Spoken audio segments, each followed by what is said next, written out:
Namaste. I am Dr. Anchit from Jyoti Vidyapeeth, Women's University, from the Faculty of Physiotherapy and Diagnostics. Today we are continuing our lectures on various injuries in athletes, sports-related injuries.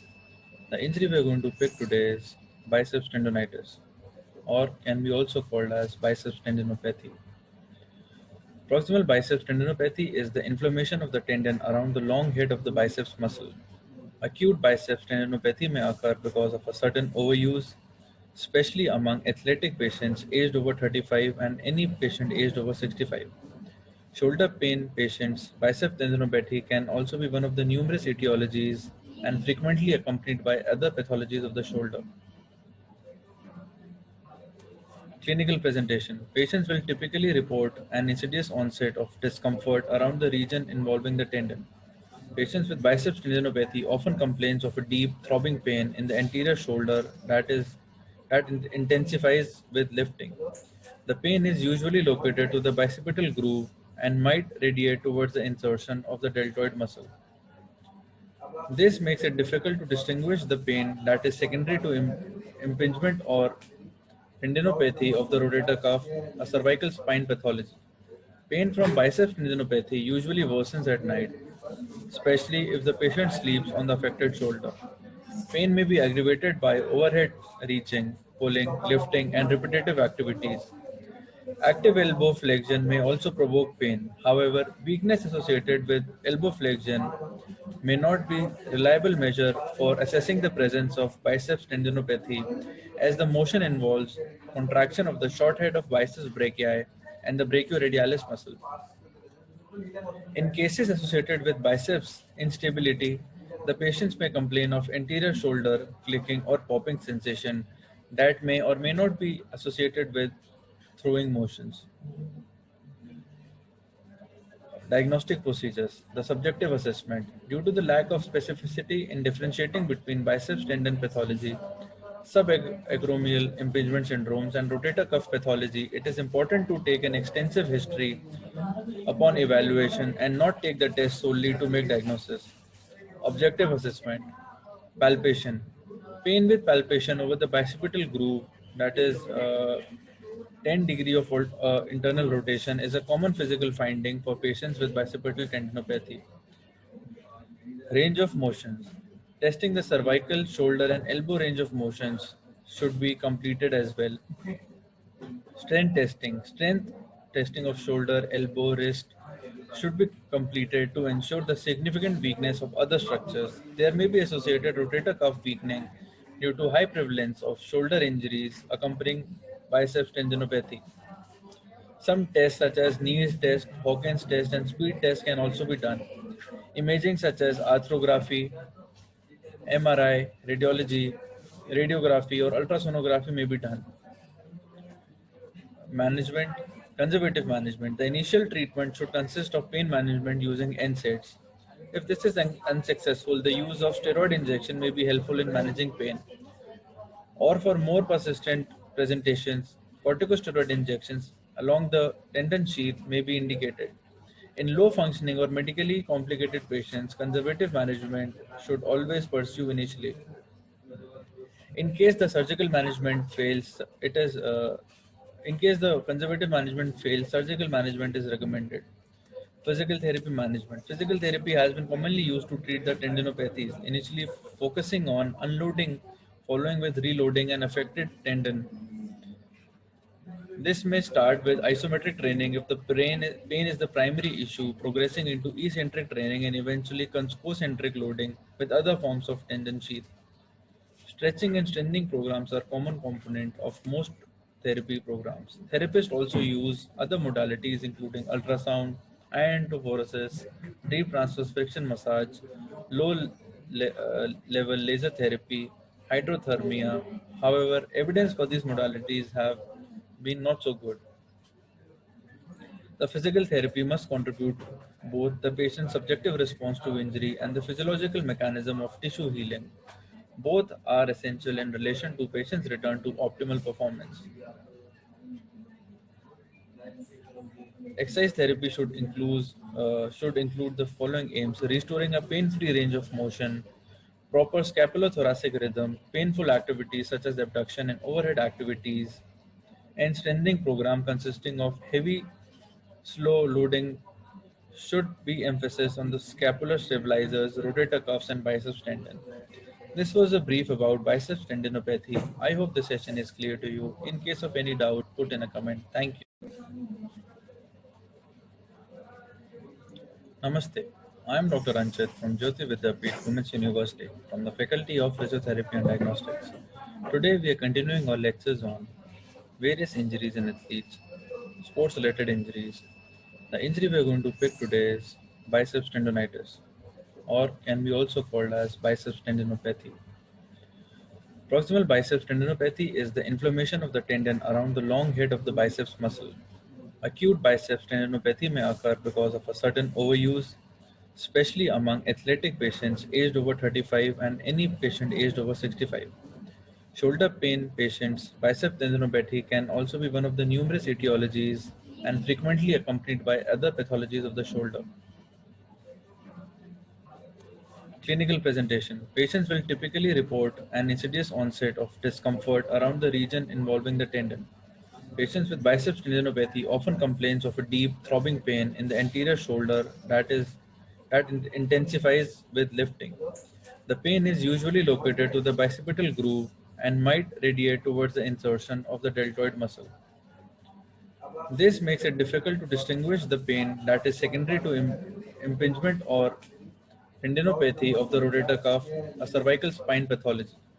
Pain from biceps tendinopathy usually worsens at night, especially if the patient sleeps on the affected shoulder. Pain may be aggravated by overhead reaching, pulling, lifting, and repetitive activities. Active elbow flexion may also provoke pain. However, weakness associated with elbow flexion may not be a reliable measure for assessing the presence of biceps tendinopathy, as the motion involves contraction of the short head of biceps brachii and the brachioradialis muscle.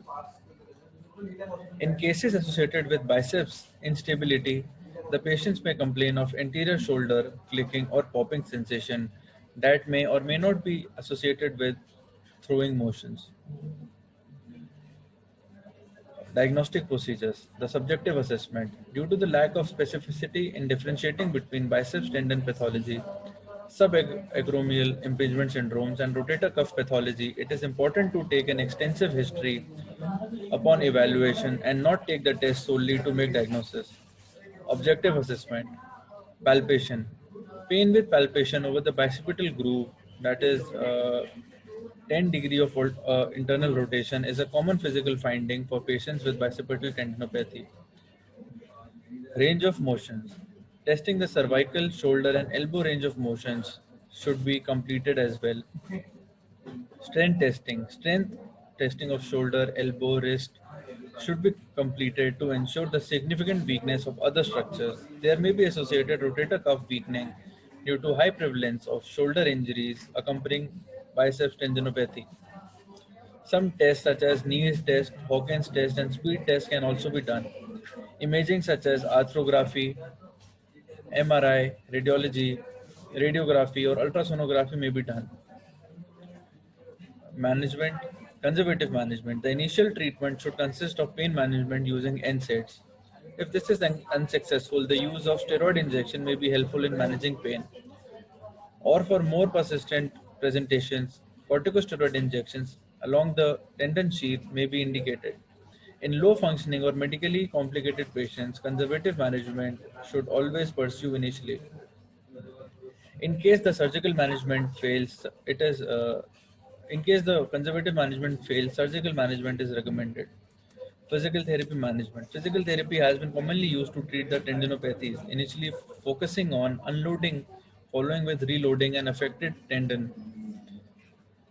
This may start with isometric training if the pain is the primary issue, progressing into eccentric training and eventually concentric loading with other forms of tendon sheath. Stretching and strengthening programs are common component of most therapy programs. Therapists also use other modalities including ultrasound, iontophoresis, deep transverse friction massage, level laser therapy, hydrothermia. However, evidence for these modalities have been not so good. The physical therapy must contribute both the patient's subjective response to injury and the physiological mechanism of tissue healing. Both are essential in relation to patient's return to optimal performance. Exercise therapy should include the following aims: restoring a pain-free range of motion, proper scapulothoracic rhythm, painful activities such as abduction and overhead activities, and strengthening program consisting of heavy, slow loading should be emphasis on the scapular stabilizers, rotator cuffs, and biceps tendon. This was a brief about biceps tendinopathy. I hope the session is clear to you. In case of any doubt, put in a comment. Thank you. Namaste. I am Dr. Anchit from Jyoti Vidyapeeth Women's University from the Faculty of Physiotherapy and Diagnostics. Today we are continuing our lectures on various injuries in athletes, sports related injuries. The injury we are going to pick today is biceps tendonitis, or can be also called as biceps tendinopathy. Proximal biceps tendinopathy is the inflammation of the tendon around the long head of the biceps muscle. Acute biceps tendinopathy may occur because of a sudden overuse, especially among athletic patients aged over 35 and any patient aged over 65. Shoulder pain patients, bicep tendinopathy can also be one of the numerous etiologies and frequently accompanied by other pathologies of the shoulder. Clinical presentation. Patients will typically report an insidious onset of discomfort around the region involving the tendon. Patients with biceps tendinopathy often complains of a deep throbbing pain in the anterior shoulder that intensifies with lifting. The pain is usually located to the bicipital groove and might radiate towards the insertion of the deltoid muscle. This makes it difficult to distinguish the pain that is secondary to impingement or tendinopathy of the rotator cuff, a cervical spine pathology. Pain from biceps tendinopathy usually worsens at night, especially if the patient sleeps on the affected shoulder. Pain may be aggravated by overhead reaching, pulling, lifting, and repetitive activities. Active elbow flexion may also provoke pain. However, weakness associated with elbow flexion may not be a reliable measure for assessing the presence of biceps tendinopathy, as the motion involves contraction of the short head of biceps brachii and the brachioradialis muscle. In cases associated with biceps instability, the patients may complain of anterior shoulder clicking or popping sensation that may or may not be associated with throwing motions. Diagnostic procedures. The subjective assessment. Due to the lack of specificity in differentiating between biceps tendon pathology, subacromial impingement syndromes, and rotator cuff pathology, it is important to take an extensive history upon evaluation and not take the test solely to make diagnosis. Objective assessment. Palpation. Pain with palpation over the bicipital groove, that is 10 degree of internal rotation, is a common physical finding for patients with bicipital tendinopathy. Range of motions. Testing the cervical, shoulder, and elbow range of motions should be completed as well. Strength testing. Strength testing of shoulder, elbow, wrist should be completed to ensure the significant weakness of other structures. There may be associated rotator cuff weakening due to high prevalence of shoulder injuries accompanying biceps tendinopathy. Some tests such as Neil's test, Hawkins test, and speed test can also be done. Imaging such as arthrography, MRI, radiology, radiography, or ultrasonography may be done. Management, conservative management. The initial treatment should consist of pain management using NSAIDs. If this is unsuccessful, the use of steroid injection may be helpful in managing pain. Or for more persistent presentations, corticosteroid injections along the tendon sheath may be indicated. In low functioning or medically complicated patients, conservative management should always pursue initially. In case the surgical management fails, in case the conservative management fails, surgical management is recommended. Physical therapy management. Physical therapy has been commonly used to treat the tendinopathies, initially focusing on unloading, following with reloading an affected tendon. This may start with isometric training if the pain is the primary issue, progressing into eccentric training and eventually concentric loading with other forms of tendon sheath. Stretching and strengthening programs are common component of most therapy programs. Therapists also use other modalities including ultrasound, iontophoresis, deep transverse friction massage, level laser therapy, hydrothermia. However, evidence for these modalities have been not so good. The physical therapy must contribute both the patient's subjective response to injury and the physiological mechanism of tissue healing. Both are essential in relation to patient's return to optimal performance.